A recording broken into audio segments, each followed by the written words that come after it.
If you're like me, you hate clutter.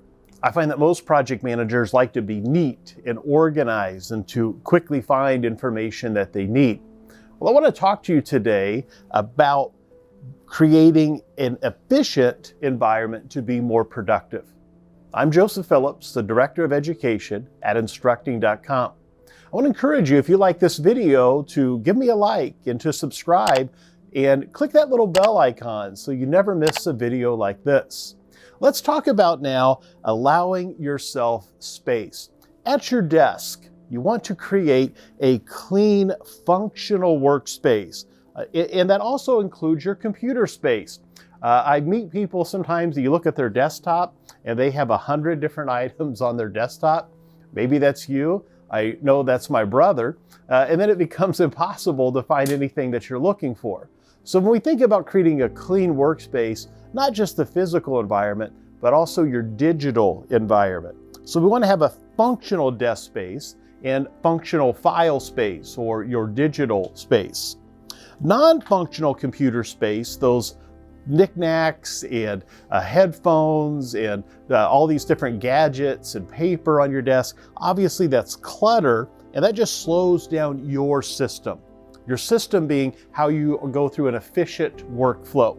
It's really a distraction from getting things done. It makes it difficult to just maneuver. And then, of course, that creates frustration, and then it's kind of a snowball effect, right? That you get frustrated, and you got to put this away and that away, and you forget what you're looking for. You know how it goes.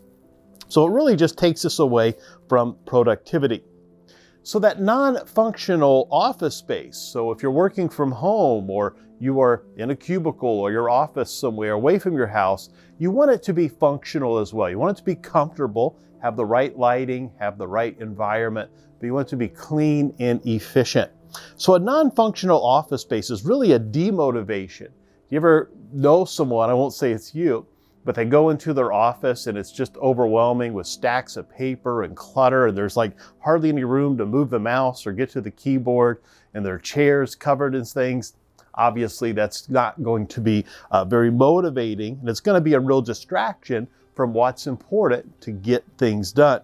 So it just makes you less effective, and it really wastes your time, and it really just leads to procrastination. Because you know, to get to this thing you have to clean up the desk. And if you're going to clean up the desk, you need a filing system, and it just snowballs. It leads to distractions.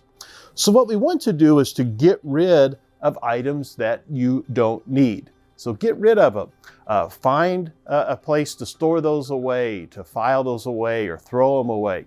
Or use the approach I talk about in another video called Ohio. Only handle it once. But we have to start somewhere.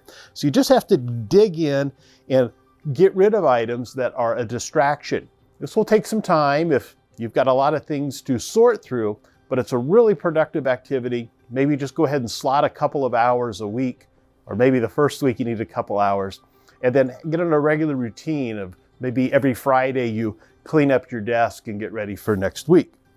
But you need a system. You need to develop a system of where you store things. So this means not only electronically, but physical things. So a paper filing system.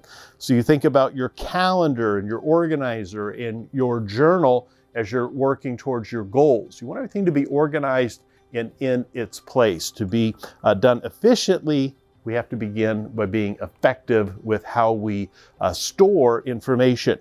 Now, there's really no right or wrong way. You have to do what works for you.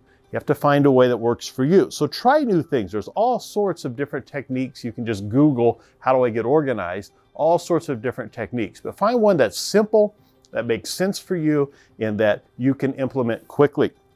Research your options. Ask other people what they do.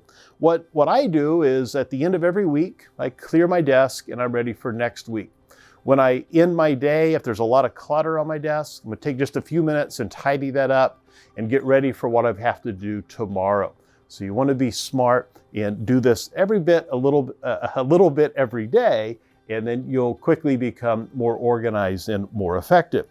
But be open-minded. I don't want to be so rigid that I have to have a folder and labeled, and while that's good, sometimes that you begin to label everything. So rather than having a folder for, let's say, manuals, you have a folder for the refrigerator manual and your computer manual and so on. If that works for you, great, but that could get really excessive. And now you have so many folders that you can't find anything.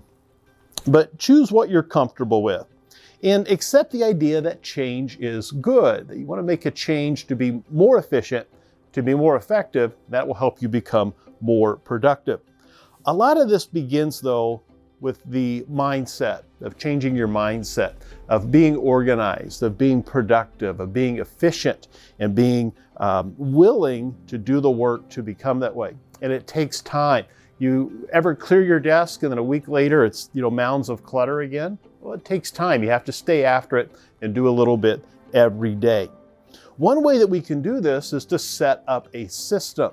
So you have to start somewhere so you can set up a system with your electronic files, but also with your physical files or your calendaring and your email, that you want to have a logical approach that flows across all of these different channels that you have to interact with as a project manager or a busy person.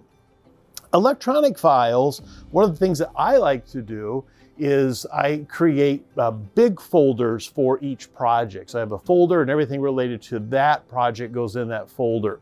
And then at some point I archive those. So, okay, this is more than a year, we haven't touched it. You can do a quick search on your computer for things you haven't touched, or just look at the history and then begin to archive that so it's not in the way. You can also create a folder for things that I call the WIP, the work in progress. So I know all of my projects that I'm working on are right here, right now, and that's what I am going to touch. And then you just add folders and build upon that as you move forward. That same mindset we can do with a physical space. So as we go, we can create folders and then add folders as you need, put them in some type of a filing cabinet. I use just a little plastic box for things that are in motion, and then eventually I take those out every few months, things that I don't need, and I put those in a banker box in the garage. I work from home. So I get those out of the way and they're not taking up space in my office. And then if I need them, I know where they are in the garage and I can go dig through them there, but I don't have to look at them and touch them or let them get in the way. Calendars and organizers and notes, same concept. So you want to be organized and have a system for how you manage your calendars, your business, your personal, any goals or journaling that you do. Do you have 3 different calendars or you have just one calendar? So how do those interact? So I personally keep my personal calendar separate from my business calendar and try not to let those bleed over. So you want to be consistent is the goal here though as you move forward.